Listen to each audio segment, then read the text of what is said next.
Bonjour. Bien, avant que nous conversions aujourd'hui, je voudrais revenir un petit peu sur le billet que j'ai fait hier sur l'histoire de Johnny Hallyday. J'ai mal été compris, mais certainement je me suis très mal exprimé. Je voudrais bien préciser que dans ce blog, nous ne sommes pas contre l'impôt et nous ne sommes pas pour la fraude fiscale. Contre l'impôt, il y a le bulletin de vote. Et il y a la capacité de faire changer la société par notre bulletin de vote. Nous sommes contre la malhonnêteté intellectuelle, matérielle et morale de Bercy. Et je trouve qu'à ce sujet, l'affaire de Johnny Hallyday est assez intéressante, parce que voilà un homme qui, jusqu'alors, donc il prend la nationalité suisse en 1967, en 2007, pardon, donc il a 63 ans à ce moment-là, puisqu'il est né en 43. Donc, 64 ans il a. Et donc voilà un homme qui, pendant 64 ans, moins il a commencé à 20 ans, donc pendant 44 ans, a été un puits de revenus énorme pour Bercy. Et il a payé certainement des quantités énormes d'impôts et il a généré des revenus qui eux-mêmes ont payé des impôts à très très grande échelle. Donc voilà un homme qui, à 64 ans, s'aperçoit probablement qu'il ne lui reste plus rien. Donc il va faire une dernière tournée qu'il fera à 65 et 66 ans, ce qui est quand même pas mal. Hein. Il y a beaucoup de gens qui sont à la retraite à cette époque-là. Et cette tournée, il organise cette tournée pour qu'elle soit défiscalisante d'une manière parfaitement légale. C'est-à-dire qu'il ne se fait pas payer en liquide, il l'organise de manière légale, à tel point que son conseiller fiscal lui dit oui, c'est tout à fait normal. Et là, qu'est-ce qui se passe? On a trois éléments qui sont absolument stupéfiants. D'abord, la responsabilité du conseiller fiscal qui lui dit oui, c'est très bien, mais vous risquez ça ici. Donc il risque ou il risque pas. Si c'est très bien, il risque rien. Et s'il risque quelque chose, il ne faut pas le laisser faire. Donc la responsabilité du conseiller fiscal est colossale. À mon avis, c'est lui c'est lui qui devrait être attaqué et condamné. Parce qu'on n'a pas le droit de faire ça. Dans la vie, on est responsable. Il a pris certainement des honoraires très conséquents, j'imagine. Mais on prend ses honoraires et on dit la couleur. Hein. On ne dit pas oui, c'est comme ça, mais attention, moi, oui, vous faites ce que vous voulez, mais bon, oui, non, c'est bien, mais non, ça va pas. Bon, ça c'est le premier point. Le deuxième point, c'est qu'on a donc Bercy qui, évidemment, est lucide sur le fait qu'il engage un système défiscalisant, cet homme. Mais franchement, à l'âge qu'il a, avec tout ce qu'il a fait, la seule chose qu'on peut regretter pour lui, c'est qu'il ne soit pas parti à 19 ans, quand il a commencé à gagner du pognon, et que là, il ne soit pas expatrié à ce moment-là, il n'aurait pas eu tout à fait la même vie que celle qu'il a eue. Hein, parce qu'il a payé. Bon. Donc que Bercy vienne s'acharner sur un homme qui a fait un montage tout à fait correct, et lequel montage n'a pas de faille juridique, et que Bercy puisse l'allumer en disant simplement que c'est pas quelque chose qui est bien parce que son conseiller fiscal l'avait averti, et que donc s'il l'avait averti, c'est que c'est vrai.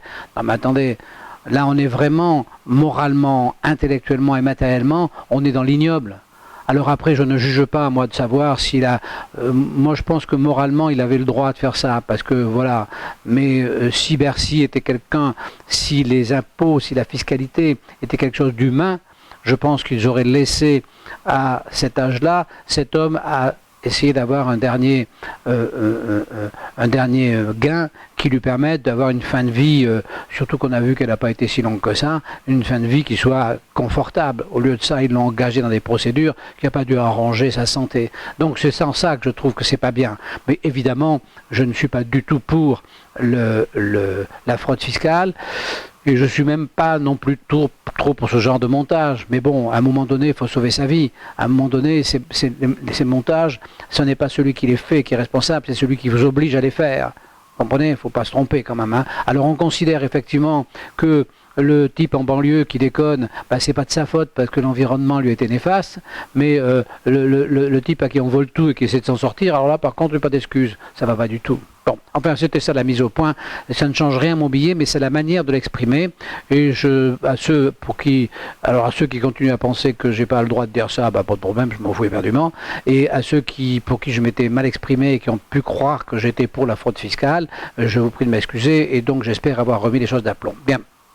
Ceci étant, passons à ce que je voulais évoquer avec vous aujourd'hui, c'est-à-dire ce qui moi personnellement m'empoisonne la vie depuis fort longtemps, depuis les années 70, ça fait quand même pas mal de temps, ça fait 50 ans, et qui empoisonne la vie de tout le monde, c'est-à-dire les mathématiciens et les algorithmes. Alors je ne suis pas contre les mathématiques, évidemment. J'ai un métier où les mathématiques entrent en jeu, du moins sur ce que j'ai dessiné, puisque c'est pas moi ensuite qui applique les mathématiques. Mais si vous voulez, les mathématiques sont un outil très important, mais ça ne peut pas être le maître de notre vie. Or, c'était devenu, depuis Giscard, faut dire, hein, c'était devenu les maîtres de notre vie, c'est-à-dire que toutes les projections, toute notre vie dépend de notre vie dépend de notre avenir. Si vous voulez, le jour, par exemple, où vous dites oui à votre épouse, c'est que vous pensez que ça va bien se passer, et que vous avez fait une projection que vous pensez favorable. Si vous pensez que ça va mal se passer, vous évitez de vous marier. Hein, bon voilà, et c'est tout comme ça. Donc si vous voulez, on a constamment tous nos actes, y compris les actes de ceux qui se passent uniquement sur le passé, les historiens, enfin, les gens qui sont très attachés au passé, c'est parce que tout simplement ils ont fait une projection et qu'ils considèrent que dans l'avenir ils ne seraient pas à l'aise et que leur vie est préférable dans le passé, bon, dans l'étude du passé. Donc, si vous voulez, nous sommes totalement dépendants de l'avenir et nous sommes totalement dépendants des projets que nous faisons pour l'avenir. Et si nous faisons des bons projets, ben notre présent s'améliore constamment. Et si nous faisons de mauvais projets, ben on se casse la gueule. Et puis, il faut le temps de se remettre d'aplomb.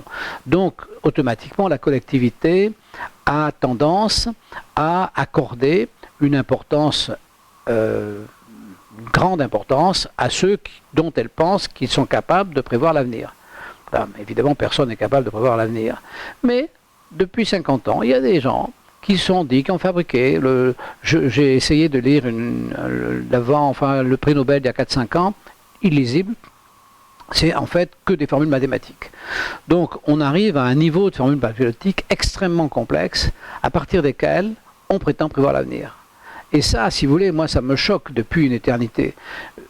J'avais eu un petit soulagement quand j'ai lu Le Cygne Noir, de voir qu'il y avait quand même sur Terre des gens qui avaient la lucidité de constater l'absurdité de ces algorithmes et de ces prévisions mathématiques, donc qui n'introduisent pas la vie, tout simplement.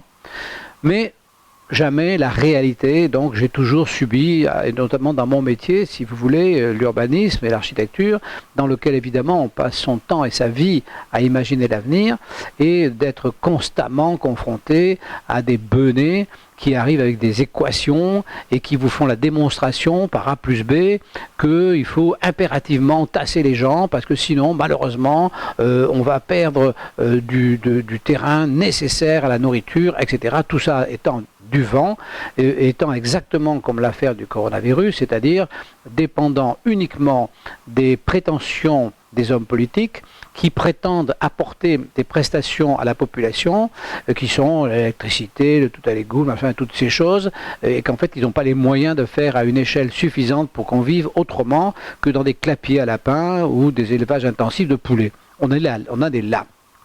Donc, c'était une grande souffrance pour moi, et effectivement, l'épisode du coronavirus n'est pas une délivrance, parce que quand même, c'est quand même mortel, et puis en plus, je fais partie des gens qui sont très exposés, mais c'est pas une délivrance, mais c'est quand même une espèce de soupir, de soulagement, en me disant que peut-être il est possible que ça éradique, non pas définitivement, parce qu'ils ont leur place, mais que ça fasse douter des capacités prévisionnelles des mathématiques dont c'est pas l'objectif. Voilà, c'est pas fait pour ça. Alors évidemment, ça met dans la tourmente complète les écologistes et leurs projets, parce que on s'aperçoit, comme je l'ai mis sur le billet écrit, qu'en fait il y a une liaison entre les sorciers, c'est-à-dire des gens qui nous prédisent l'avenir. Ils introduisent deux choses, l'avenir comme ils peuvent, et puis ensuite surtout la peur. Parce que le sorcier, en fait, il fait plus peur que ce qu'il prévoit à l'avenir. Dans une tribu, le sorcier, il a davantage de succès avec ses amulettes et avec ses produits psychotiques qu'avec ses prévisions. Voilà. Donc, nos hommes politiques, c'est la même chose. Ils font plus d'effet sur la population par la peur que par les prévisions. Mais alors, en fait, on vote pour eux pour les prévisions. C'est-à-dire qu'on vote on met à la tête de notre société des gens dont on espère qu'ils vont être clairvoyants. C'est le mot en principe. On va dire il est clairvoyant. Bon, et s'il n'est pas clairvoyant, on n'a pas besoin d'un chef pas clairvoyant, c'est pas la peine qu'il nous envoie dans le mur. Bon, et donc cette clairvoyance, cette fausse clairvoyance à base d'algorithmes, eh bien on en a vu le bout, et là aujourd'hui c'est l'effondrement. Alors cet effondrement ne va pas être long parce qu'ils vont reprendre le moral après, mais cet effondrement va peut-être nous permettre, alors il y a deux solutions, soit ça va nous mettre dans les bras de la peur, c'est-à-dire que les hommes politiques, les hommes de l'État qui répandent donc les deux choses,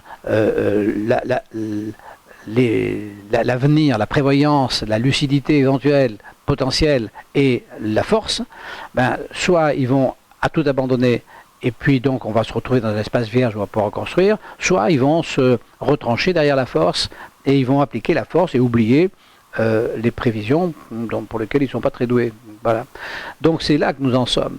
Et la partie qui se joue, elle est assez serrée, hein, parce que les conséquences, parce qu'on voit très bien, aujourd'hui, il y a l'Institut Pasteur nous dit, il n'y a que 5% de la population qui a été positive. C'est-à-dire que l'épidémie, la maladie, le virus, n'a touché que 5% de la population. Or, pour que le virus s'élimine par lui-même et que les anticorps se fassent naturellement dans la population, il faut que 60 à 70% de la population ait été touchée.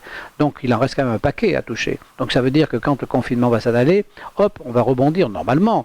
Alors c'est pareil, des prévisions mathématiques. Alors moi je sais pas ce que ça vaut, mais les gens de l'Institut Pasteur prétendent qu'en fait il n'y a pas de possibilité de sortir du confinement. Donc ça veut dire que les réflexes, alors de toute façon, quoi qu'il arrive, la peur qu'ils ont instillée, elle va rester. C'est-à-dire que demain, notre économie est une économie de masse, donc basée sur le regroupement des gens. L'économie aujourd'hui, elle n'est pas dans le Cantal, elle est à Paris. Mais les gens, si l'épidémie reste, et même si elle ne reste pas, ils vont avoir un tel choc psychologique que le regroupement ne vont pas aimer. Donc ils vont essayer d'aller moins dans les regroupements. Mais s'ils vont moins dans les regroupements, ben, l'économie qui est faite pour ça, ça ne va pas marcher.